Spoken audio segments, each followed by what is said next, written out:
one, this weekend they get the Weather Channel this weekend, especially the top 10 most violent hurricanes. They actually do have that on the Weather Channel this weekend. I don't know. Yeah, the last hurricane that hit my area was Wilma. What about Andrew? The last big one was 10 years ago. It's 12, Also, over 10 years ago. Also Andrew, too. You guys had Andrew. We usually get a hurricane, at least one major or one big hurricane down here in South Florida, one every 3 or 4 or 5, 6 years at the most. Right. This is 10 years, so we're due. Right. Also, don't forget, Andrew, you had Hurricane. You had Hurricane Andrew '92. Remember that? I remember that. Not Hurricane Andrew '92. I remember that. Then we had Wilma. Andrew I was involved with, but Wilma I was. We were out of power for 18 days. Oh wow.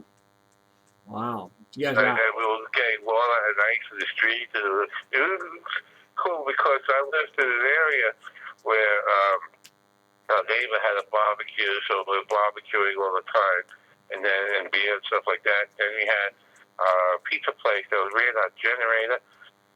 And then I had, what the hell,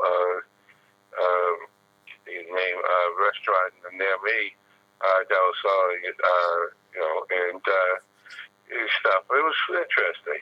No, but where I was working, it took us about a little over a week to get on board. Yeah, I bet had to get you now after getting power established. We got out sooner than the main office because we were near the police and the FBI was near our office. That's so good. It's on the grid. You're on the grid. Yeah, police department grid. Yeah, you're on the police department. Yeah, but now where I'm a block away from the police department, so if anything goes on, we will be up real quick. Yeah, you'll be up really fast.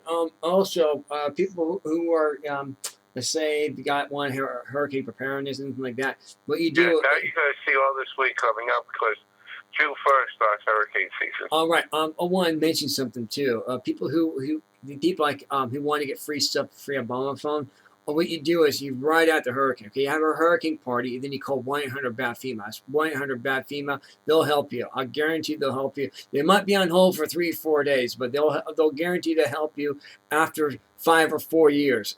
After whoever's in power. So, but you get just wait it out.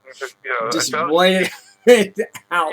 That's the other thing is if we had Texas becomes president.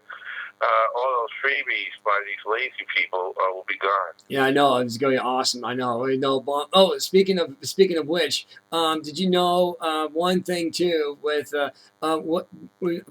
Trump posted this up on a tweet. By the way, he thought what we're going to do is we're going to replace Obamacare with Trump care. So there you go. Trumpy care and Obamacare. Yeah, well, it's the same thing. He's not going to do anything different.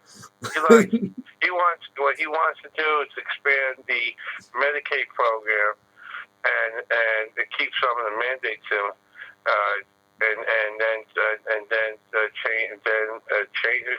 Basically, he wants to go to a single payer healthcare system. We said he wants to go single pay healthcare system. How's that going to work? By the way, how's that going to work? Everywhere else, the problem with that is that you're not going to get. You're going to slow. It's going to increase your taxes because you're not paying any doctor bills, which is fine for people. What happens is in Europe or Canada stuff, you go to the medical department, you go to the doctor, right. It's paid by the government, but you actually pay it because your prices are high in taxes. Right. So you're paying in the back end. So my question is, do you keep? But then you can't. Then you don't have. There's no incentive to prove anything. My question. Because nobody's making any money to give money to grants to. My question is, will you still keep your doctor under that though? Is it still possible? No. It depends. Most doctors are going to drop out of that because then you have the government interfering with the process of you taking care of an individual patient because you're going to have to fit the guidelines of whatever set up. Right, and you mentioned about this charity event that Donald Trump said. He's going to debate Bernie Sanders, and he said women's charity is that that's women's charities and women's care and stuff. That's a code word for Planned Parenthood. Really? It's a code for Planned Parenthood. Yeah. It is, okay. Don't forget, he thinks Planned Parenthood was good. Remember that. Oh, that's right. He did say that, didn't he? He did say that. And also, he said that. He goes, I'm against abortions, but Planned Parenthood is good. Planned Parenthood doesn't provide anything but a referral agency. They have no doctors on staff that's licensed to perform mammograms. Right. They got to refer you. They give you a referral sheet to go to whatever so-and-so doctor, which they probably pay a little bit off of the top, so this way it doesn't cost you as much. Wow. And go from there. That's how they do it. Damn. And the board, and they have abortions and stuff like that. They take you to the back, and they have a doctor that does abortions, but they don't want that doctor to be associated in the hospital nearby because it shows that they're real doctors. And if something goes wrong, they can take the patient to the nearby hospital, being that he's on staff there. Right. Or they could have done it in that hospital, and they don't want to do that because it exposes what they do, which takes the aborted babies and sell the body parts. That's like I said before. That's pure evil. It really is to think about. It's just. Yeah, and don't forget Margaret Sanger is the one that formed Planned Parenthood. It wasn't to help women. It was to eliminate the population, the black babies. That was her goal. Right. Yeah, and she worked with Nazi Germany in her day, and Hitler. They were friends. Right. So that's all, and all that stuff. So same thing that's going here. A friend of mine posted on her page about a woman got beat up and taken by a Christian in Egypt by a bunch of Muslims. And I said, and she thought it was out of the norm. What's going on here? And I said, no, that's normal.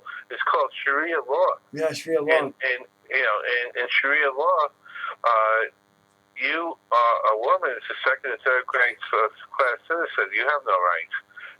They can do almost anything you want to you, and you can't say nothing really. That's number one. Number two is being that she's Christian, she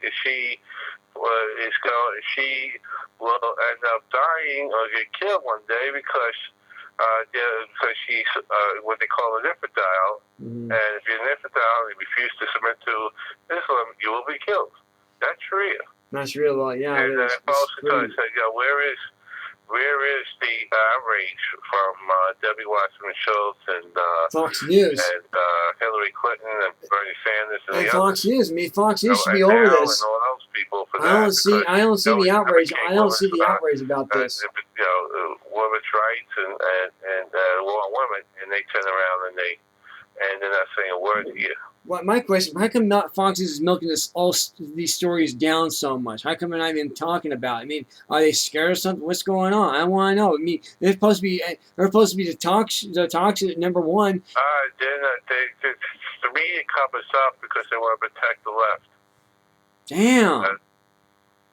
This is outrageous. This should be, this should be over the place, and it's not. Seriously. Yeah, I know. Well, one thing is before we leave on this is to make sure everybody still votes. And if you have a primary January on June 7th, that's June 7th, in New Jersey or California, whatever, go out and vote for Ted Cruz. Do not listen to anything Trump says. Go out for Cruz and vote for Cruz. And let's build up. He's still in a ballot, by the way. Ted Cruz is still in a ballot, so I mean, it's still legal. I mean, it's not. All he did was he's on the ballot. You can vote for him. It doesn't mean anything until the convention. When the convention, people got to understand. And I'm talking to the delegates already involved.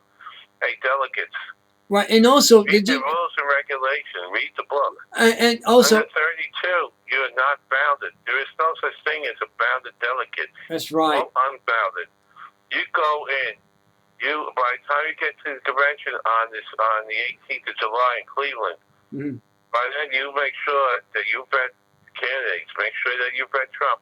Listen to all his speeches, and then go and pull back and say, do you really want him to lead this nation and the free world? Right.